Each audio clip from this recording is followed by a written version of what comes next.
अस्सलाम वालेकुम dear students. कैसे हैं आप सब लोग? उम्मीद करता हूँ खैरियत से होंगे। मैं हूँ Arif Shaikh, business universities aptitude and commerce subjects lecturer.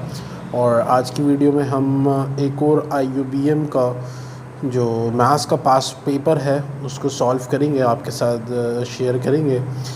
Sir पूरी वीडियो को सॉल्यूशन 25 सवाल हैं, सबको सॉल्व करेंगे इंशाल्लाह। और जो क्वेश्चन पेपर है वो इस वक्त आपकी स्क्रीन पर आ रहा है, तो आप उसका स्क्रीनशॉट ले लीजिए और फिर मैं सॉल्व करना शुरू करता हूँ। ठीक है, वीडियो को पूरा देखिएगा। इसके अलावा अगर कोई क्वेरी आपको हो तो आप मुझसे पूछ सकते हैं। अच्छा, अब पहला क्वेश्चन की तारीफ अगर चले तो पहला क्वेश्चन कह रहा है -14 + 3 × 6। तो ये बेटा डिमास रूल के तहत होगा। ठीक है, यानी पहले डिवाइड, फिर मल्टीप्लाई, फिर एडिशन, सब्ट्रैक्शन। तो जो जिस नंबर पर आ रहा है तो उसको पहले प्रायोरिटी दी जाती है। क्योंकि डिवाइड का नहीं है तो उसकी तो हम बात ही नहीं करेंगे, लेकिन मल्टीप्लाई क्योंकि पहले है तो पहले मल्टीप्लाई का यहाँ पर सॉल्व होगा। अब मल्टीप्लाई पहले सॉल्व होगा तो 3 × 6 = 18। अब हम एडिशन हमने क्यों पहले नहीं किया? क्योंकि पहले मल्टीप्लाई है, फिर आप एडिशन, फिर सब्ट्रैक्शन। ठीक है, तो अब आपने पहले मल्टीप्लाई कर लिया है और ये आगे प्लस की साइन और ये माइनस का 14। अब इसको आप सॉल्व कर लें तो आपका आंसर बेसिकली आ जाएगा +4, जो कि आपका ऑप्शन नंबर C है। तो क्वेश्चन 2 अटैम्प्ट कर लेते हैं स्टूडेंट्स। क्वेश्चन नंबर 2 कह रहा है 0.01 × 0.01 का स्क्वायर और डिवाइड करना है 0.001। तो इसमें हम करेंगे ये सिंपली, इनको आप कन्वर्ट कर लें। इस पॉइंट को उठा के इधर ले आएँ तो ये हो जाएगा 1, और क्योंकि 2 डिजिट फैलाएंगेगा तो 1 और 2 0। ये हमेशा याद रखें मेरा बच्चा, पॉइंट को उठा के इधर लाते हैं तो पॉइंट बेकार हो जाता है, और जैसे ही आप पॉइंट को इधर लेकर इधर आएंगे तो नीचे आएगा 1, और जितने डिजिट फैलाएंगेगा पॉइंट उतने 0 आ जाएंगे। तो इसलिए यहाँ पे 2 0 आ गया। तो ये हो गया हमारे पास ये वाला पार्ट। अब इधर की बात करें तो इधर भी यही सेम काम करेंगे हम। तो इधर भी हो जाएगा 1/100, और ऊपर स्क्वायर दिया हुआ है तो उसको भी हम हाथ के हाथ ही सॉल्व कर लेंगे, क्योंकि 100 हुआ और 100 का स्क्वायर कितना हो जाएगा? बेसिकली 10,000। इसके बाद ये वाला पार्ट जो है ये डिवाइड में है हमारे पास, तो हम इसको मल्टीप्लाई में कन्वर्ट कर देंगे। अब मल्टीप्लाई में कन्वर्ट करने के लिए किस तरह से, चलें इसको भी मैं ज़रा डिवाइड में लिख देता हूँ 0.001। अब इसको भी सिंपली कन्वर्ट करके पॉइंट इधर ले आए, तो जब पॉइंट उठ के इधर आएगा तो बेसिकली होगा ये कि ऊपर 1 आ जाएगा, और पॉइंट कितना डिजिट फैलांग के इधर आएगा? 3 डिजिट। तो 1 1 और 3 0 आपके पास आ जाएंगे। अब आपने करना ये है, इस डिवाइड को आप मल्टीप्लाई में कन्वर्ट कर लें।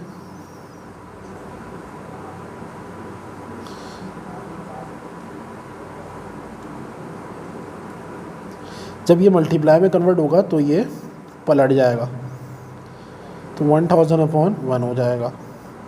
फिर 2 0 से 2 0 कैंसिल, 1 0 से 1 0 कैंसिल।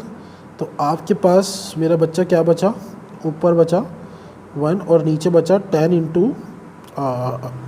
100। जब आप करेंगे तो आपके पास 1000 आंसर आ जाएगा। तो 1/1000 को अगर आप फर्दर सॉल्व कर लें तो आपके पास आंसर आ जाएगा 0.001। अच्छा, अब मैंने तो बेटा डायरेक्ट कर दिया, मेरी प्रैक्टिस बहुत ज़्यादा है। अब आप लोगों को क्या करना है, अगर आप लोगों को नहीं आ रहा तो मैं आपको डिवीज़न भी सिखा देता हूँ। तो 1 अंदर और 1000 बाहर, पॉइंट लगाएंगे आप ऊपर 1 तो नीचे एक 0 आ जाएगा। अब भी ये सॉल्व नहीं हो सकता तो आपको 2 0 मज़ीद चाहिए, तो आप 2 0 मज़ीद लगा दें, लेकिन इसकी शर्त यह है कि 2 0 आप ऊपर मज़ीद लगाएंगे। पॉइंट लगा के हमेशा हर स्टेप में 1 0 लग सकता है। अगर उससे ज़्यादा आपको 0 चाहिए तो आपको मज़ीद 0 नीचे लगाने पड़ेंगे, उतने ही 0 ऊपर लगाने पड़ेंगे। अब ये 1000 हो गया तो 1000 बन जा 1000। तो बताने का मकसद है कि आपका जो आंसर है वो आ गया 0.001, जो कि मैंने आपका डायरेक्ट यहाँ लिख दिया था। तो आपका इस हिसाब से 2 का आंसर हो गया डी। अगर क्वेश्चन नंबर हम 3 को अटैम्प्ट कर ले बेटा, तो 3 भी जो है वो हमारे पास बहुत इजी क्वेश्चन है। 3 ये कह रहा है कि x/y इक्वल्स टू 2/3। तो आप आंसर बताएं x माइनस y अपॉन इसके होल स्क्वायर का आप आंसर बताएं। अब इन सवालों में याद रखें, इसका मतलब है x बराबर है 2 के और y बराबर है 3 के। आप सिंपली पुट करें, आंसर आ जाएगा। तो 2 माइनस 3 अपॉन y भी आपका हो जाएगा 3। अब सबसे पहले ब्रैकेट अंदर सॉल्व होता है, ठीक है। उसके बाद जो है वो हमारे पास पावर आएगी। तो ब्रैकेट के अंदर सबसे पहले जो सॉल्व होगा वो होगा 2 माइनस 3 विच इज़ -1 का अपॉन 3। अच्छा, अब इसको हम डिवाइड नहीं कर सकते। अब इसको हमें हर हाल में एक्सपोनेंट को पहले सॉल्व करना पड़ेगा। जब आप एक्सपोनेंट सॉल्व करेंगे तो ये आपका हो जाएगा -1 का स्क्वायर और अपॉन का 3 का स्क्वायर। तो -1 का स्क्वायर हो जाएगा -1 इंटू -1 और 3 का स्क्वायर हो जाएगा 3 इंटू 3, जिसके वजह से माइनस माइनस प्लस, तो ऊपर 1 और नीचे 3 9। तो 1/9 इसका आपका आंसर हो गया। मैं बिल्कुल आहिस्ता आहिस्ता बहुत आसान स्टेप में करा रहा हूँ ताकि आपको हर चीज़ समझ आ जाए, लेकिन जिसकी प्रैक्टिस है ऑब्वियसली उसको डायरेक्ट करें। अच्छा, क्वेश्चन नंबर 4 की बात करें तो वो कह रहा है 3 + 5 इंटू 4 माइनस का 4 प्लस का x किसके इक्वल्स टू होगा। इसमें भी बेटा डिमास रूल लगेगा, पहले डिवाइड फिर मल्टीप्लाई फिर एडिशन फिर सब्ट्रैक्शन। तो सबसे पहले मल्टीप्लाई वाला काम कर लें, यानी 5 4 ज़ा 20। उसके बाद मैंने आपको बताया डिमास में मल्टीप्लाई हो गया, फिर उसके बाद आपको एडिशन अलाउ है। तो आप 20 और 3 को ऐड करें तो आ जाएगा 23 - 4 प्लस x, और 23 - 4 आपके पास हो जाएगा 19 प्लस x, जो कि आपके ऑप्शन में सी है आंसर।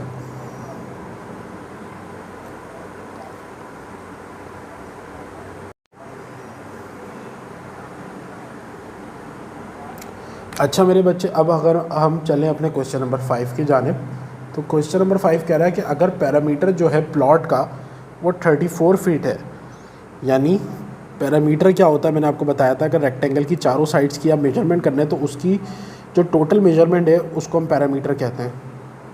तो उसकी चारों साइड्स के अगर हम सम कर लें तो पैरामीटर का फॉर्मूला होता है P बराबर होता है 2L + B के। और आगे वो एरिया की बात कर रहा है, तो एरिया जो बराबर होता है हमारे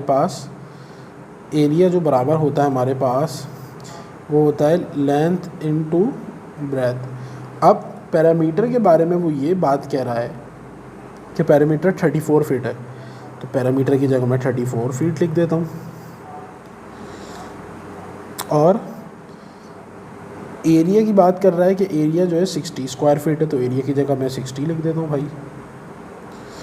अब वो कह रहा है लेंथ ऑफ स्मॉलर साइड, तो मुझे एल और बी दोनों निकालना है और देखना है कौन सा जो है वो छोटा है, जो छोटा है वो आंसर होगा। अब सबसे पहले 2 इधर मल्टीप्लाई है तो उधर जाकर डिवाइड हो जाएगा। जब 2 उधर जाकर डिवाइड होगा तो मैं डायरेक्ट लिख देता हूँ 17 L + B आ गया, और उधर है 60 L × B। अब मुझे किसी भी एक चीज़ को दूसरे के अंदर पुट कर देना है। मैं इधर से उठा लेता हूँ, मैं बेसिकली जो है वो मैं उधर ले जाता हूँ B को, तो मेरे पास इधर L आ गया। अब L इधर आ गया, इस L को मैं बेसिकली पुट कर दूँगा इधर, तो L मेरे पास आया है बेसिकली, ये B इधर मल्टीप्लाई था तो उधर जाके ये हो जाएगा डिवाइड।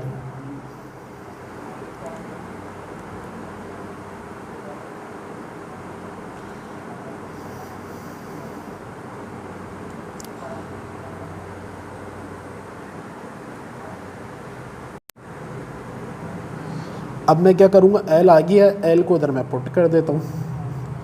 जब मैं एल को इधर पुट करूँगा तो यहाँ आ जाएगा 17 माइनस बी इंटू बी। इसको हम सॉल्व कर लेते हैं फर्दर। जब ये इससे मल्टीप्लाई होगा तो 17b हो जाएगा। ये सवाल जो बेटा वो मीडियम कैटेगरी का है, ये टाइम आपका ज़्यादा ले रहा है। अच्छा, अब b और b इंटू हो गया b स्क्वायर, तो ये बज़ाहिर बन गई है क्वाड्रेटिक इक्वेशन, जिसको हम सॉल्व करेंगे और उसकी वैल्यूज़ निकाल लेंगे।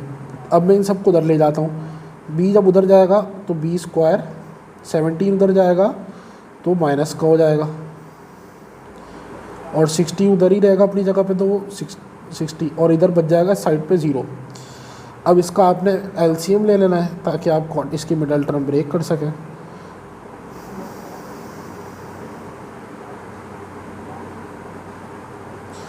तो आपने क्या करना है, 2 2 4, 4 3 2 2 4, 4 3 12, और 12 प्लस 5 ऑफ कर ले तो ये आपकी बनकर आ गई। तो 12b माइनस 5b प्लस का 60 इक्वल्स टू 0। एलसीएम हम मिटा देते हैं, इसकी ज़रूरत नहीं है। अब इसको हम कॉमन ले लेंगे, b को। कॉमन वो आता है जो दोनों के अंदर मौजूद होता है।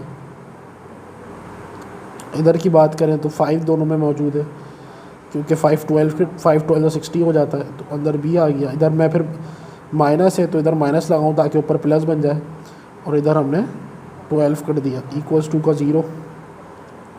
अब b माइनस 12 हमारे पास कॉमन है, एक दफ़ा उसको कॉमन ले लिया, और एक दफ़ा b माइनस 5 इक्वल्स टू 0। अब इन दोनों की वैल्यू निकाल लें, तो b माइनस 12 को एक दफ़ा 0 के बराबर ले लें, और एक दफ़ा b माइनस 5 को इक्वल्स टू के 0 के बराबर ले लें।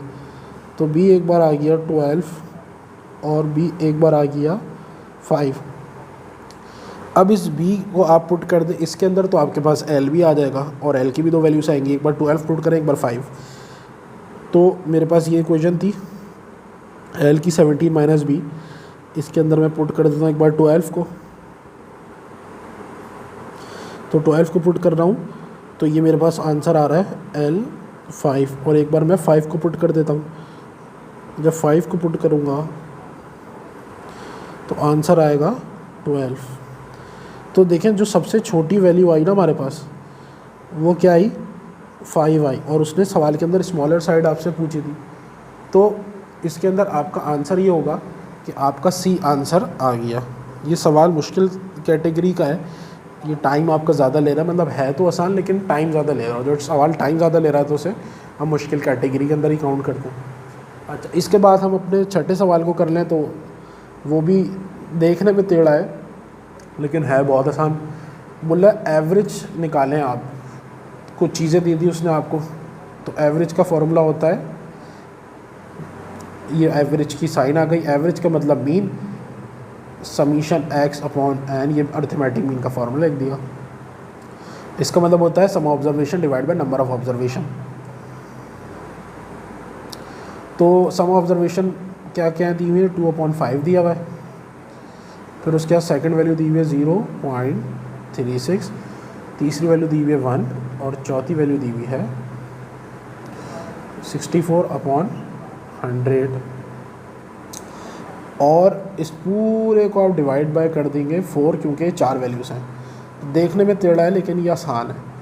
तो 2/5 को 2/5 रहने दिया, 0.36 को आप बेसिकली कन्वर्ट कर लें, तो ये हो जाएगा 36/100।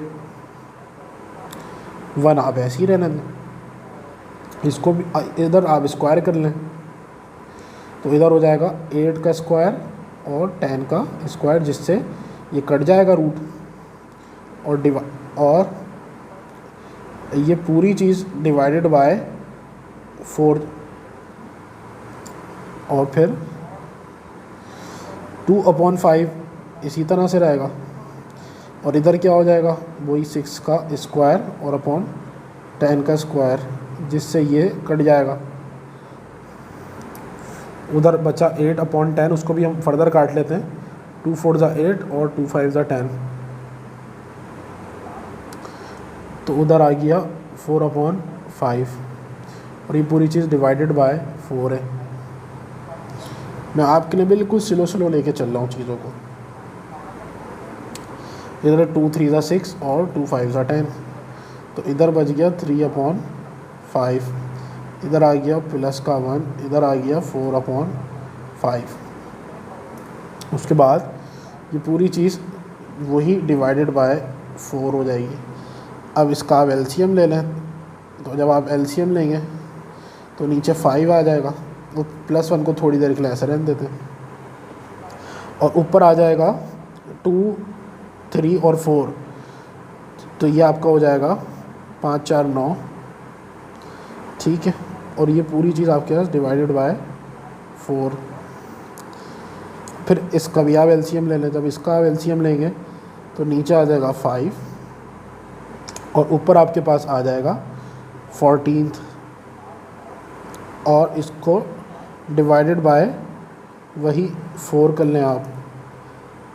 ये डिवाइडेड बाय 4 है ना, बेसिकली इसको हम पलट लेते हैं। जब पलट लेंगे तो ये बेसिकली 4/1 है, तो ये हो जाएगा 1/4। अब इधर आप इसको काट लें, 2 4 ज़ा 2 2 ज़ा 4, 2 7 ज़ा 14, तो ऊपर आपके पास बच्चों आ गया 7 और नीचे आ गया 10, तो इसका आंसर आ गया 7/10। लेकिन वो ऑप्शन में गिवन नहीं है, तो अब क्या करें? अगर आप गौर करें डी में, तो डी दिया हुआ है 0.70 और 7/10 भी बराबर होता है 0.70 के। तो ये सवाल था बहुत आसान, लेकिन उन्होंने इसको मुश्किल बना दिया। मैंने डायरेक्ट नहीं किया, मैंने आपको समझाने के लिए स्लो किया है, लेकिन अगर आपकी प्रैक्टिस अच्छी आप करेंगे तो आपका ये अच्छा हो सकता है।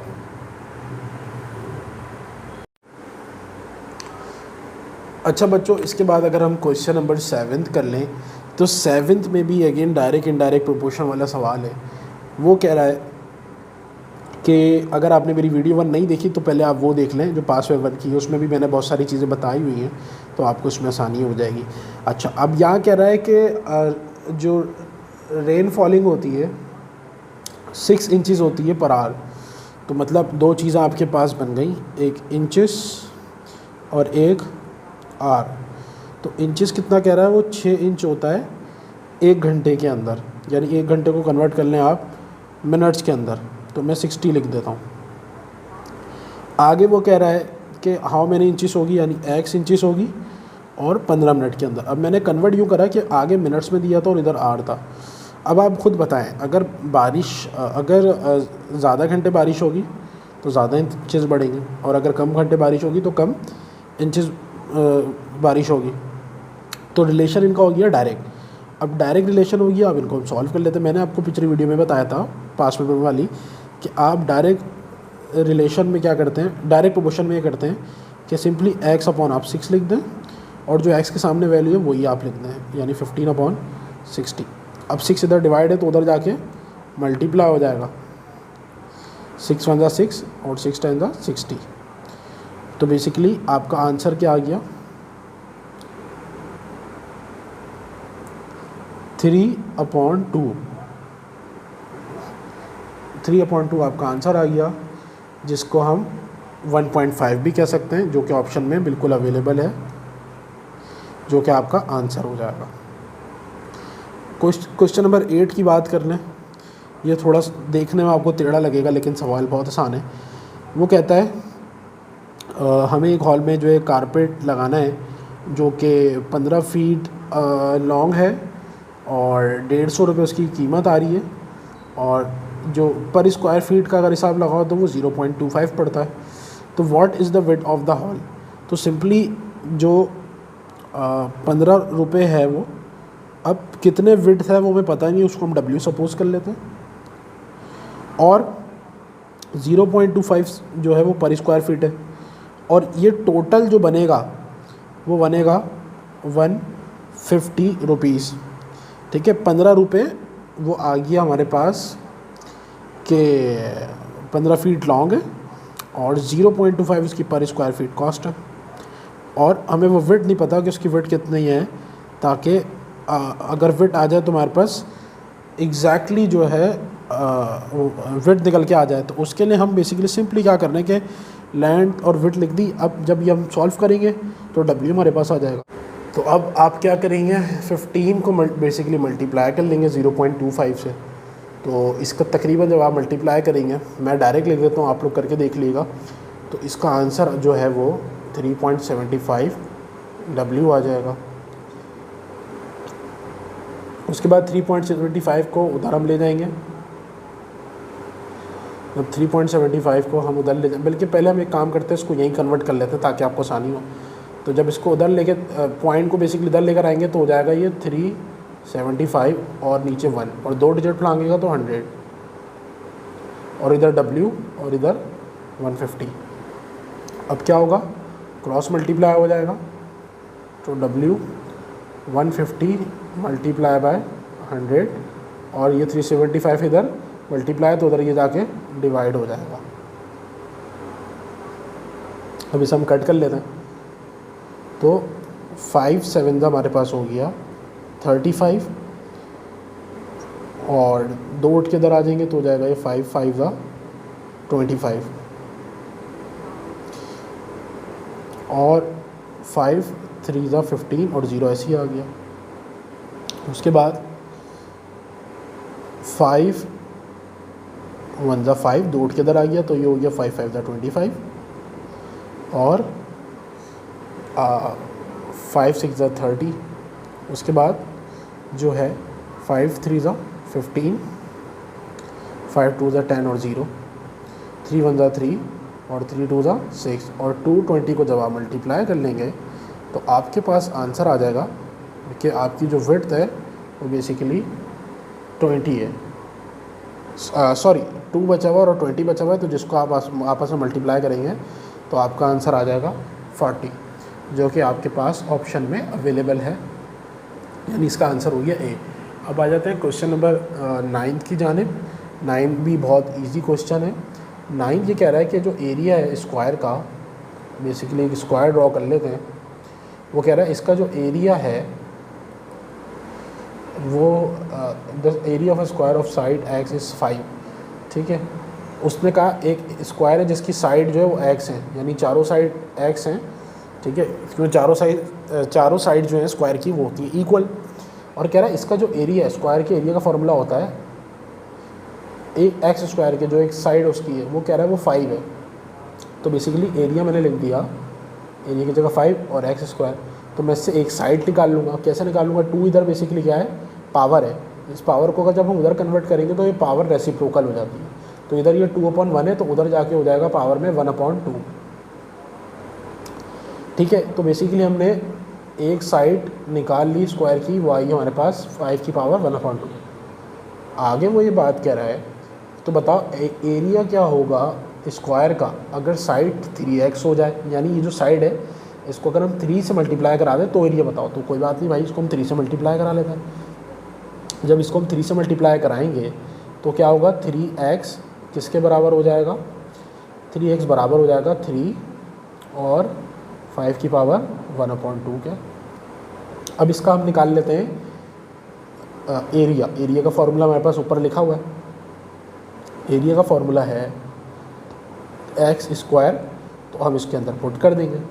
तो x किसके बराबर आया हमारे पास, बेसिकली जो 3x साइड थी वो हमारे पास इसके बराबर है, इसके बराबर आई ना।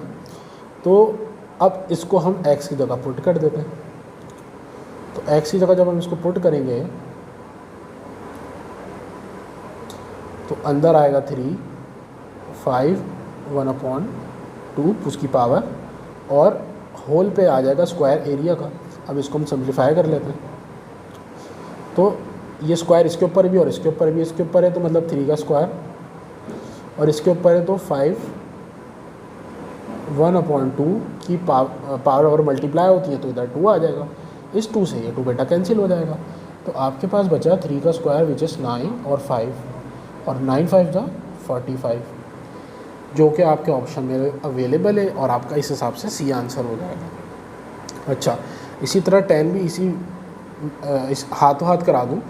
ऑप्शन दिए हुए कि सॉरी पहले क्वेश्चन पढ़ लेते हैं। If a triangle has angles in the ratio of 1:2:2। तो बताओ ये ट्राइंगल कौन सा कहलाएगा। बेसिकली उसने समझे डेफिनेशन दे दी, वो ये बता रहा है कि जो ट्राइंगल की 3 साइड्स होती हैं तो 2 साइड्स जो हैं वो बराबर हैं, ठीक है, और तीसरी अलग है, और उसने रेशो उनका दे दिया। तो बेसिकली उसने ऑप्शन दिया हुआ है राइट एंगल। राइट एंगल इसका आंसर नहीं हो सकता, क्योंकि राइट एंगल एक ऐसे उसको कहते हैं जिसके अंदर एक 90 का हो, और अगर एक 90 का हो तो 2 जो हैं वो बिल्कुल बराबर हो सकते हैं, लेकिन जो है वो इस रेशो के ऊपर ठीक नहीं बैठ रहे। अच्छा, इसके बाद अगर हम बात करें इक्विलैटरल भी ऑप्शन गिवन है, तो इक्विलैटरल भी इसका आंसर नहीं हो सकता। क्यों नहीं हो सकता? क्योंकि इक्विलैटरल में जो है वो तीनों साइड्स ट्राइंगल की बराबर होती हैं। अच्छा, आइसोसेलीस की बात करें तो आइसोसेलीस में क्या होता है कि आइसोसेलीस में ट्राइंगल की 2 साइड्स के एंगल बराबर होते हैं और एक अलग होता है, और ये इस बात पे बिल्कुल पूरा बैठ रहा है क्योंकि इसकी 2 साइड्स बराबर हैं और एक अलग है। तो इसका आंसर हो जाएगा आपके पास सी फॉर कैट। अच्छा, आगे चलते हैं हम। अच्छा, इसमें ऑब्ट्यूस वाला तो हमारा पार्ट रह ही गया कि ऑब्ट्यूस इसका आंसर क्यों नहीं है। ऑब्ट्यूस इसका आंसर इसलिए नहीं है कि मेरे बेटे ऑब्ट्यूस में ये होता है कि कोई जो एक एंगल होता है वो 90 से ग्रेटर होता है। अब 90 से अगर कोई एक एंगल ग्रेटर होगा, फॉर एग्जांपल इस वाले को लेना है, तो अगर ये 90 से ग्रेटर है, ठीक है, और तो वो भी यही होगा, और 90 अगर आप तो कम से कम भी करें तो 180 तो ऐसे ही हो जाता है। तो ये भी पॉसिबल नहीं है, क्योंकि वो कह रहा है ऑब्ट्यूस में 90 से होता है ग्रेटर, और ये दोनों सेम है। तो ये भी इस बात को प्रूफ नहीं कर रहा कि ये ऑब्ट्यूस हो सकता है, क्योंकि यहाँ पर एक छोटा एंगल भी ऑब्वियसली है। तो सिर्फ आइसोसेलीस वाला ऑप्शन बेहतरीन था कि जिसमें तीनों एंगल वो मतलब आप कह लें कि वेरीफाई हो रहे हैं, क्योंकि उसमें 2 साइड्स बराबर होती हैं और एक अलग होती है, जो कि पूरी बात बैठ रही है। बाकी ना इक्विलैटरल में पूरी बात बैठ रही है, ना कि राइट एंगल ट्राइंगल में। तो आगे चलते हैं हम। तो चलो बेटा हम आगे चलते हैं। अब आगे वो ये कह रहा है 11 क्वेश्चन के अंदर कि 9/5x इक्वल्स टू माइनस का 45 का स्क्वायर। तो बताएं x किसके इक्वल होगा। सर इसको सिंप्लीफाई कर लेते हैं, कैसे करेंगे। इधर जो है हमारे पास वो 9x हो जाएगा और 5, दूसरी जानिब माइनस 45 का स्क्वायर। अब 45 का स्क्वायर क्या होता है वो ज़रा हम निकाल लेते हैं। 5 5 ज़ा 25, 5 4 ज़ा 20 और 22, 2 2 5 5 7 4 और 2, तो 2 4 7 5। अब ये आपका पॉजिटिव हो जाएगा क्योंकि 45 नेगेटिव में था और पावर उसकी इवन में थी, और -45 -45 माइनस माइनस प्लस। अब 5 इधर डिवाइड है तो उधर जाके सिंपली मल्टीप्लाई हो जाएगा।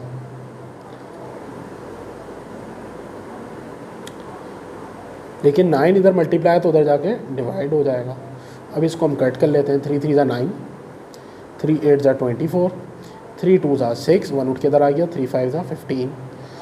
इसके बाद इसको फर्दर कट कर लेते हैं। 3 1 ज़ा 3, 3 2 ज़ा 6, 2 उठ के इधर आ गए, तो 3 4 ज़ा 2 उठ के इधर आ गए तो 22 हो गया, तो 3 7 ज़ा 21, और 1 उठ के इधर आ गया तो 3 5 ज़ा 15। तो 275 को मल्टीप्लाई कर लें 5 से तो बेटा आपका आंसर आ जाएगा। तो 5 5 आपके पास हो गया 25, 5 7 35 और 2 37,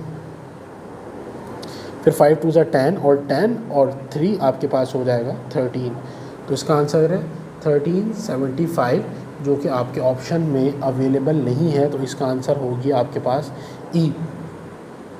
अगर क्वेश्चन नंबर 12 भी हम अटैम्प्ट कर लें, which is one of the easiest question, 144 plus 3 और 27। अब 144 सबको पता है कि हमारे पास 12 का स्क्वायर होता है, तो सिंपली हमने क्या कर दिया, 12 का स्क्वायर कर दिया, जिससे ये फिर कट हो जाएगा। और इधर क्या होगा हमारे पास कि हमारे पास जो है 27 3 का क्यूब होता है और इधर भी 3 दिया हुआ है तो उससे ये कट हो जाएगा। तो 12 और 3 बचे हमारे पास और आंसर इस हिसाब से हमारे पास हो गया 15। अच्छा, अब क्वेश्चन नंबर हम चलते हैं 13 की जानिब। तो 13 ये कह रहा है कि a + 6 की पावर है 2 = 9।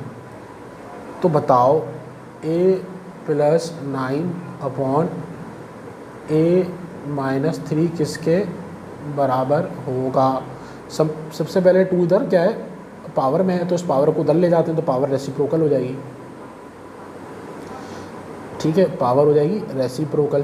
तो ये 2/1 है, उधर जाके हो जाएगा 1/2। इसका आप 3 का स्क्वायर कर लें, इस 2 से 2 कट गया तो ये 6 इधर प्लस का उधर जाके माइनस का, तो 3 - 6 हो जाएगा। तो आपके पास वैल्यू आ गई -3। इसको पुट कर दें एक ही जगह, -3 + 9 -3 और -3, ये आपके पास हो जाएगा ऊपर +6 और नीचे -6। तो जब आप इसको कट कर लेंगे तो आपके पास आ जाएगा -1 आंसर।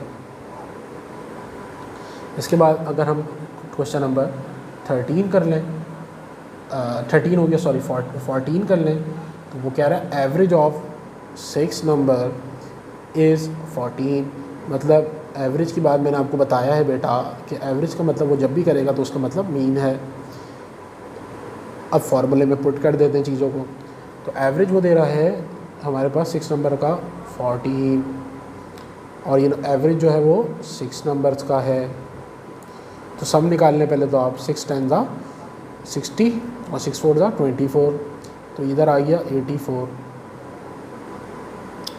ये 6 नंबर्स का सम निकाल लिया।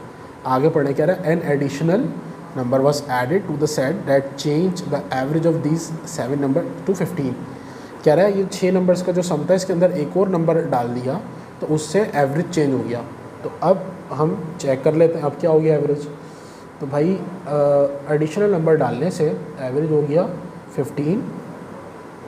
तो ये 6 नंबर तो पहले ही थे, एडिशनल डाला होगा तो 7 हो जाएंगे। अब 7 15 ज़रा आप निकाल लें, 7 10 ज़ा 70 और 7 5 ज़ा 35। तो ये आपके पास आ गया 105। अब आगे वो ये कह रहा है what was the numeric value of the 7 added number. तो मेरे बच्चों ये आपके पास क्या है 6 नंबर्स का सम और ये आपके पास सम है 7 नंबर का। तो अगर आप summation x7 minus summation x6 कर दें तो वो 7वां नंबर निकल आएगा। 105 माइनस आप 84 कर दें तो आपके पास आंसर आ जाएगा 21।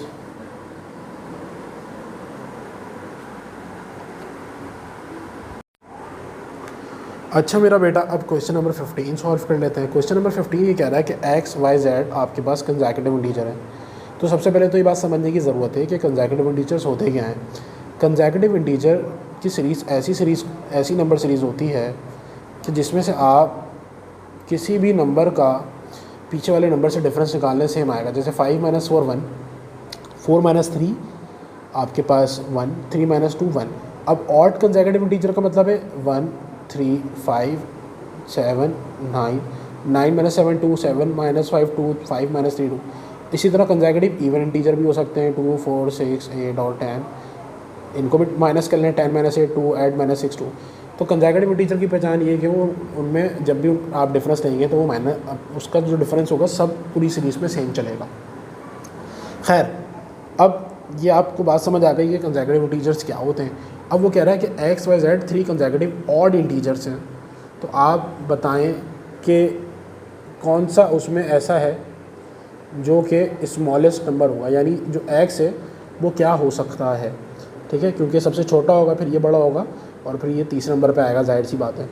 तो 3 नंबर की सीरीज़ है वो हमें बतानी है। अब आपने इसमें क्या करना है, ऑप्शंस में ही सही सेलेक्ट करना है। ठीक है, जैसे मैंने बताया कि 1 3 5, अब वैसे x ही हो सकता था, y हो सकता था, z, लेकिन मसला है जब हम ये पुट करेंगे तो ये वेरीफाई नहीं होगा। तो हमें ऑप्शंस में से ही उठा रही है वैल्यूज़ को वेरीफाई करना है। तो हम मान के चल लेते हैं ऑप्शन ए को पुट करके देखते हैं। ऑप्शन ए 13 है तो उसको हम पुट कर देते हैं x की जगह, क्योंकि x स्मॉलेस्ट होगा। लेकिन अगर x 13 है तो y के लिए लाजिम है कि वो 15 हो और z के लिए लाजिम है कि वो 17 हो, क्योंकि 17 माइनस 15 2 और 15 माइनस 13 2। अब इसको हम y की जगह 15 रख देते हैं और z की जगह हम रख देते हैं 17। अब इसको सॉल्व करें तो ये हो जाएगा 13 2 ज़ा 26 और 26 प्लस 15 और माइनस 17 इक्वल्स टू 20। अब 26 और 15 आपके पास हो जाएगा तकरीबन 26 36 36 41 माइनस 17 इक्वल्स टू 20। तो ये तो आपका भाई प्रूफ नहीं हो रहा। तो अब क्या किया जा सकता है, अब ये किया जा सकता है कि ये आपका ये ऑप्शन नहीं है, तो लिहाजा अब आपने पुट करके चेक करना है, अब आपने पुट करके चेक करना है ऑप्शन 2 11। तो मुझे तो इसमें डायरेक्टली ऑब्वियसली बात है आंसर पता है, लेकिन आपको भी, अब मुझे भी डायरेक्टली क्यों पता है कि मैंने इसको एक बार पहले भी सॉल्व किया हुआ है, लेकिन जब पेपर में आपके पास आएगा तो इसी तरह आपने ऑप्शन पुट करने होंगे, लेकिन थोड़ा सा कॉमन सेंस आपने अब इसमें इस्तेमाल करना है। जैसे कि आप ऑप्शन बी को देखें, ऑप्शन बी ऐसा है जो कि इस चीज़ को वेरीफाई कर सकता है। कैसे देख लेते हैं। अब यहाँ पुट कर देते हैं x की जगह 11। अगर x 11 है तो y के लिए लाजिम है कि y 13 हो और z के लिए लाजिम है कि वो 15 हो। अगर ये वेरीफाई हो गया कि इसको सॉल्व करा और 20 आया तो मतलब x सही पुट करा हमने। 2 11 था 22 और इसमें 13 प्लस करें माइनस 15 करें इक्वल्स टू 20। तो 22 प्लस 13 आप करेंगे तो ये आपका हो जाएगा 35 माइनस का 15 इक्वल्स टू 20। 35 माइनस 15 करेंगे तो 20 इक्वल्स टू बराबर आ गया 20। मतलब क्या हुआ, मतलब ये हुआ कि ये x की, जब हम x हमने 11 पुट किया जो कि स्मॉलेस्ट इंटीजर है, तो ये वेरीफाई हो गया। तो यानी x हमारे पास 11 ही हो सकता है, तो इसका आंसर हमारे पास हो जाएगा B। अच्छा बच्चों, इसके बाद चलें क्वेश्चन नंबर 16 की जानिब। अच्छा, ये 15 वाला जो हमने करा, ये कुछ क्वेश्चन ऐसे होते हैं जो बड़ा आपका टाइम भी ज़ाया करा देते हैं कि आप एक एक ऑप्शन पुट करके चेक करें। तो मेरा मशवरा है कि ऐसे क्वेश्चंस को आप छोड़ दिया करें और आखिर में टाइम करने की कोशिश करा करें। पहले वो करा करें जो डायरेक्ट आंसर आ सकते हैं। अब क्वेश्चन नंबर 16 देखिए क्या कह रहा है। Assuming that no digit can be repeated, how many different 3 digit positive whole numbers could be form with the digit 0 1 2 3 5 6 and 6। तो नंबर क्या है, 0 1 2 3 5 एंड 6। तो कितने होगा ये आपके पास, ये आपके पास होगा 3 नंबर्स। तो इधर बेटा परम्यूटेशन का फॉर्मूला लगेगा। परम्यूटेशन क्यों लगेगा कि सर यहाँ पर अरेंजमेंट हो रही है और आपने नंबर कौन सा बनाना है, आपने बनाना है 3 डिजिट नंबर, यानी 3 डिजिट का नंबर का मतलब है कि 3 डिजिट ही हो सकते हैं इनमें से। जैसे आपने 1 2 3 बना दिया, 3 5 6 बना दिया, 0 1 2 बना दिया। अब n होता है आपके पास टोटल, ठीक है। n कितना है आपके पास, 1 2 3 4 5 6 पुट कर दें। r कितना है कि 3 डिजिट बनाना है जो आपकी रिक्वायरमेंट है। तो इधर फार्मूला होता है, बल्कि मैं पहले फार्मूला लिख देता हूँ क्योंकि कुछ बच्चों का फार्मूला नहीं पता होगा। फार्मूला होता है n factorial n minus r factorial. अच्छा, आप पुट कर दें। n क्या है, 6 है क्योंकि इसकी क्वांटिटी 6 है, नंबर ऑब्जर्वेशन 6 है। n माइनस r क्या होगा, n आपके पास 6 है और आपकी रिक्वायरमेंट है कि 3 डिजिट बनाना है, तो नीचे हो जाएगा 6 माइनस 3। तो क्या बनेगा ये, इसको फर्दर सिंप्लीफाई कर लें तो ये आपके पास हो जाएगा 6 5 4 3 2 1 फैक्टोरियल में हम इसी तरह से करते हैं, जो भी सबसे बड़े छोटे वाले नंबर होते हैं वहाँ तक मल्टीप्लाई कर देते हैं। 6 माइनस 3 आपके पास हो गया 3 फैक्टोरियल, और 3 फैक्टोरियल को भी फिर आप खोल लेंगे तो 3 2 इंटू 1, इससे ये कैंसिल आउट, 6 5 ज़ा 30 और 30 to 4 120, तो 120 आपका आंसर। इसके बाद अगर मेरा बच्चा, हम क्वेश्चन नंबर 17 देखें तो क्वेश्चन नंबर 17 ये कहता है कि एक व्हील है जो 12 टाइम्स रोटेट करता है इन अ मिनट। मतलब क्या हुआ इसका, मतलब ये हुआ कि टाइम्स और मिनट, तो 12 टाइम्स वो रोटेट करता है 1 मिनट में, यानी इसको हम कन्वर्ट कर लेते हैं सेकंड्स के अंदर क्योंकि आगे भी सेकंड्स में दिया हुआ है 60 सेकंड्स। और बोल रहा है कितने डिग्री वो रोटेट करेगा 5 सेकंड के अंदर। तो भाई जितना ज़्यादा वो रोटेट करेगा, ठीक है, जितना उसको मिनट्स मिलेंगे उतने ज़्यादा वो टाइम्स रोटेट करेगा, जितने उसे कम मिनट्स मिलेंगे उतने वो कम रोटेट करेगा।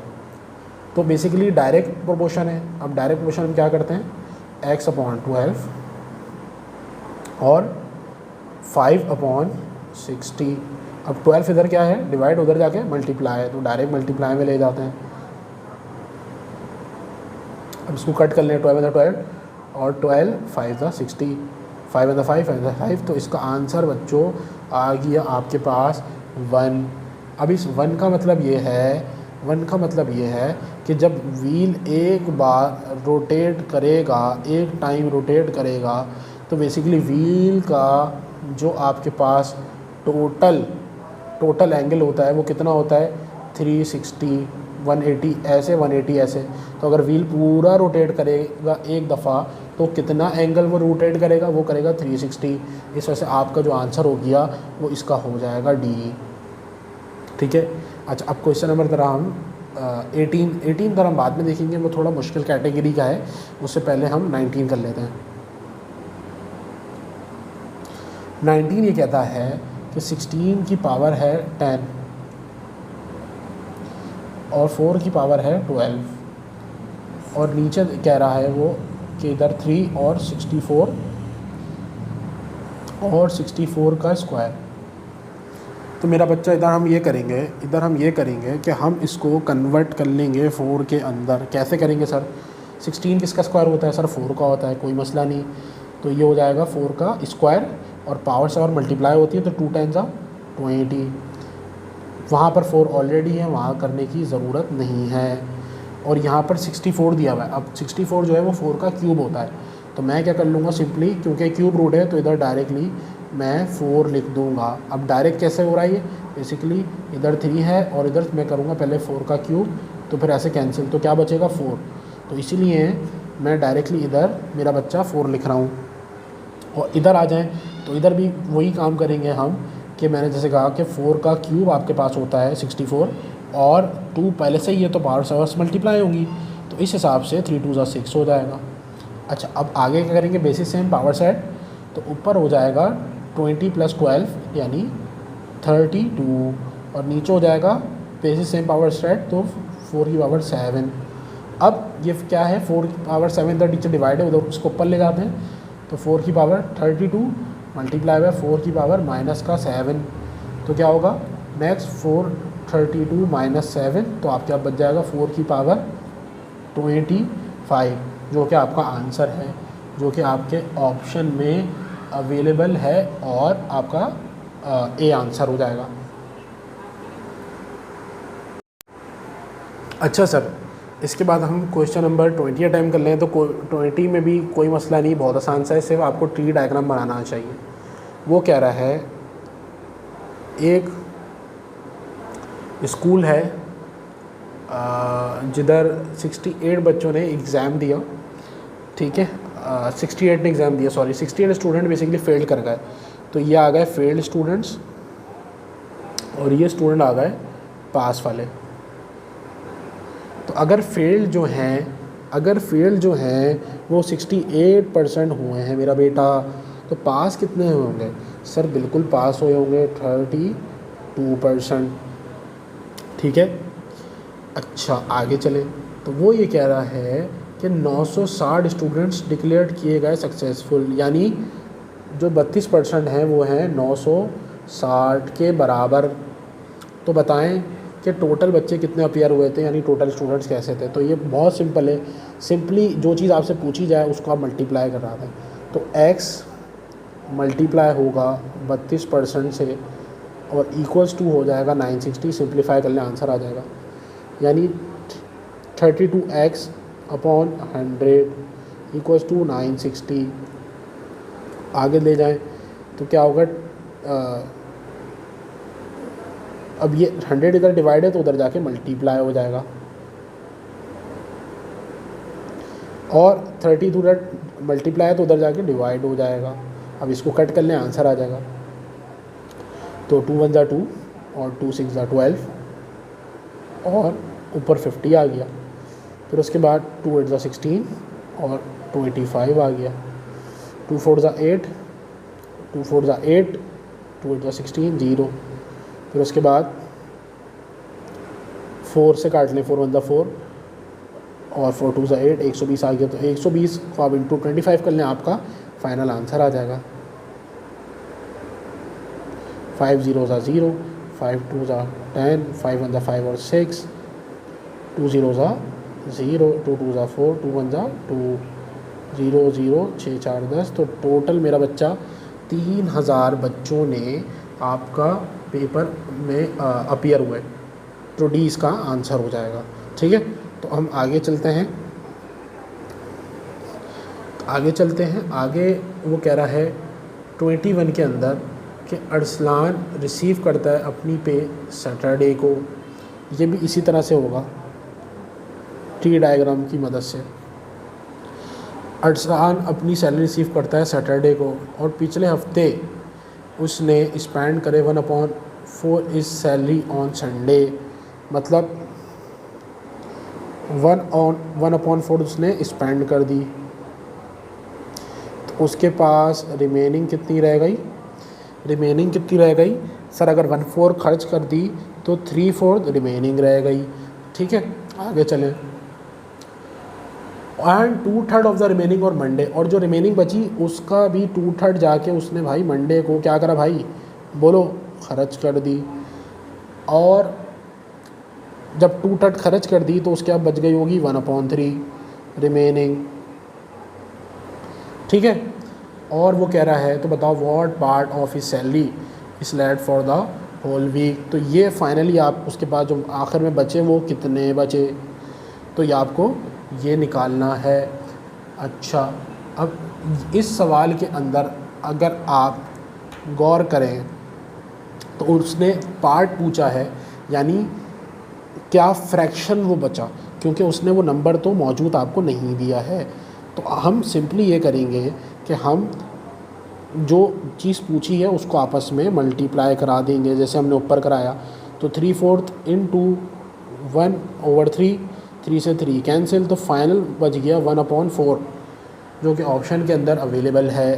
तो आपका आंसर मेरा बच्चा हो जाएगा सी। तो मेरा बच्चा अब क्वेश्चन नंबर 22 कर लेते हैं। सर 22 देखने में बड़ा आसान है लेकिन ये बहुत मुश्किल है। लेकिन इसका एक बड़ा ही आसान फार्मूला है।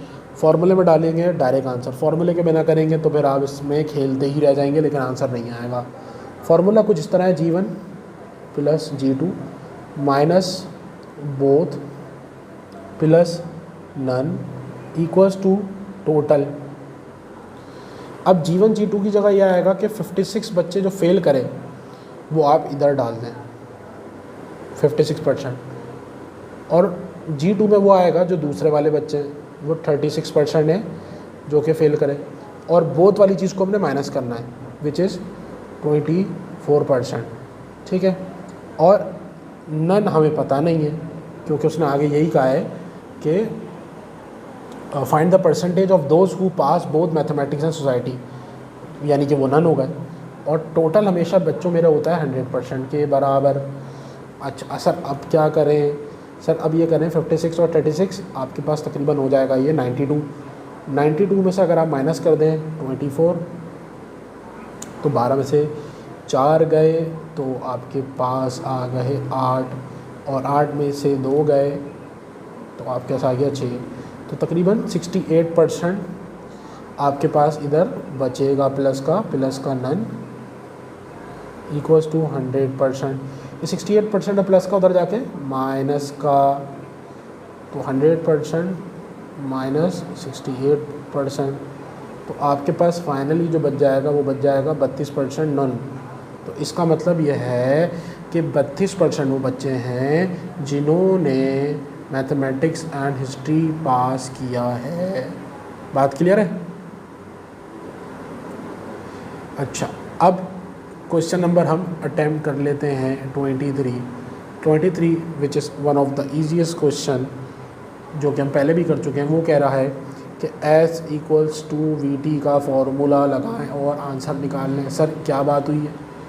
ठीक है, अच्छा अभी क्या बात हुई देख लेते हैं।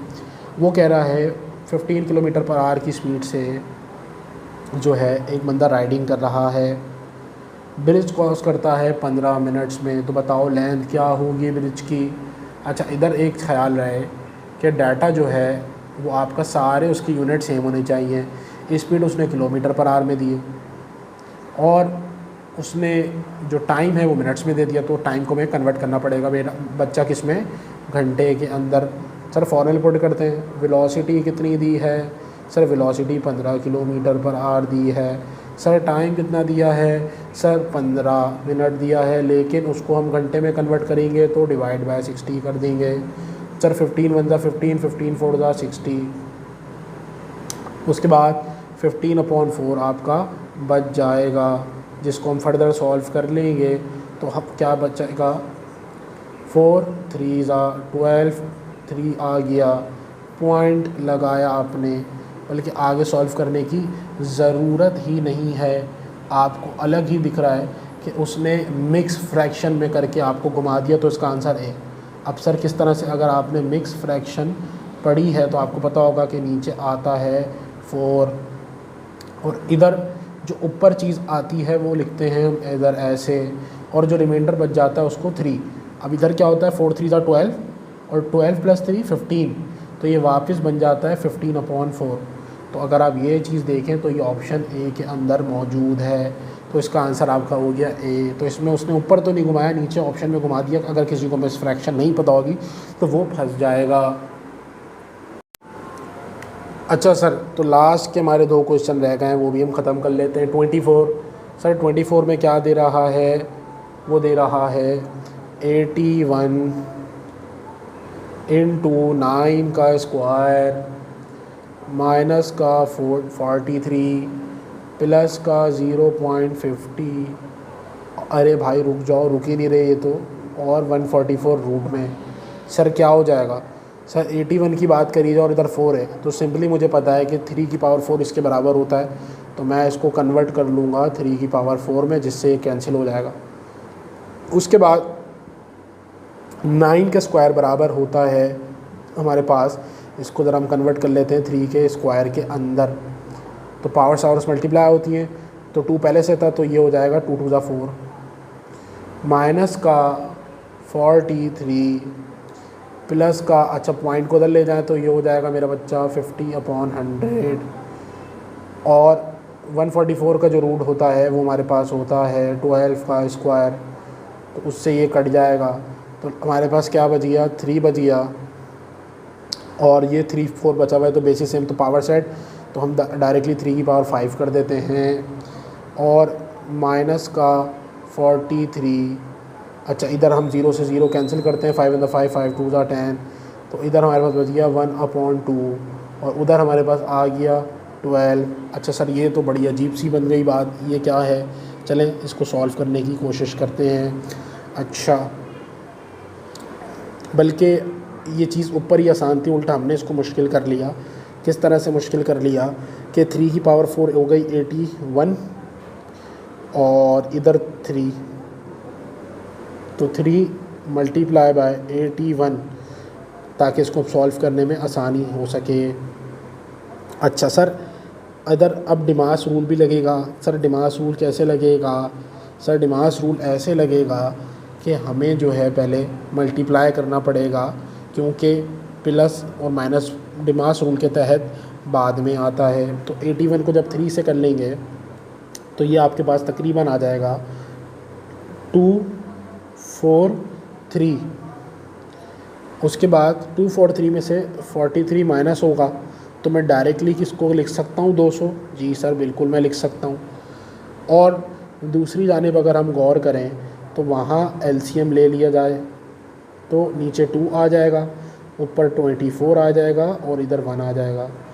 जिसको फर्दर हम सिंप्लीफाई कर लें, फिर इधर एलसीएम हो जाएगा। जब इधर एलसीएम होगा तो ऊपर 400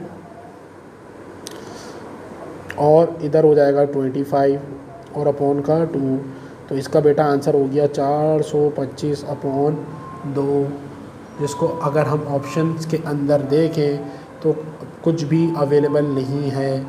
2 1 2, 2 2 4, 2 1 2, 2 2 4, तो ये 212.5 आ रहा है, which is not available in the given options.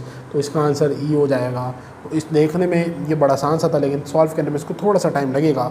हमने तो यहाँ खैर बहुत स्लो किया है ताकि आपको समझ आए, लेकिन अगर आप तेज़ी में करें, अगर आपकी प्रैक्टिस अच्छी है तो इंशाल्लाह ये आपका 1 मिनट से कम का सवाल है। हम तो आपकी वजह से इसको स्लो कर रहे हैं ताकि आपको चीज़ समझ आ जाए। उसके बाद ये भी सिंप्लीफाई का क्वेश्चन है, 12 2 6 और 12/13।